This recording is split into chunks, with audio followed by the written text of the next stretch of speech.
Hello viewers, কি অবস্থা সকলের? আশা করি সকলেই ভালো আছেন। জগদ্ধাত্রী সিরিয়ালের নতুন একটি ধামাকা আপডেট নিয়ে আপনাদের মাঝে আবারও হাজির হলাম। দুর্গার নামে রহস্যময় নথি লিখে সবাইকে চমকে দিল কৈশিকী।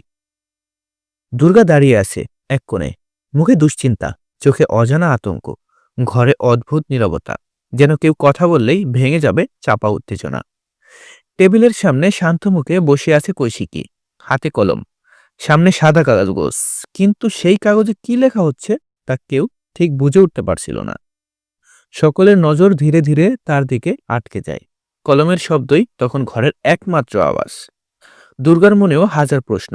কৈশিকী দিদি আমার নামে কি লিখছে? তার কণ্ঠ কম্পিত, কিন্তু সাহস করে কিছু জিজ্ঞেসও করতে পারছে না। ঠিক তখনই রুমে প্রবেশ করে কৈশিকীর স্বামী।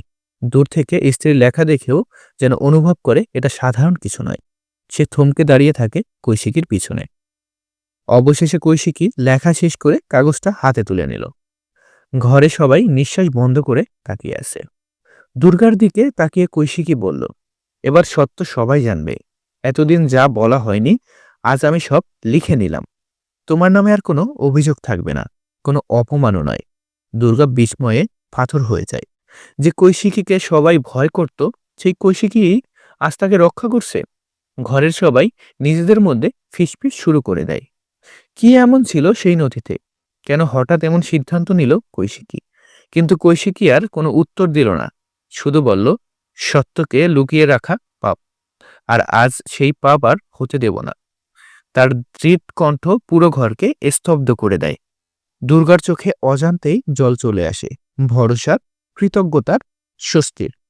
এভাবেই এক অপ্রত্যাশিত মুহূর্তে কৈশিকী বদলে দেয় পুরো পরিবেশ। সবার সামনে নতুন করে সত্যের যাত্রা শুরু হয়। যদি ভিডিওটি ভালো লাগে তাহলে একটা লাইক দিয়ে কমেন্ট করবেন, আর সাবস্ক্রাইব করতে ভুলবেন না। এরকম নতুন নতুন আপডেট পেতে আমাদের সাথেই থাকুন। ধন্যবাদ বন্ধুরা।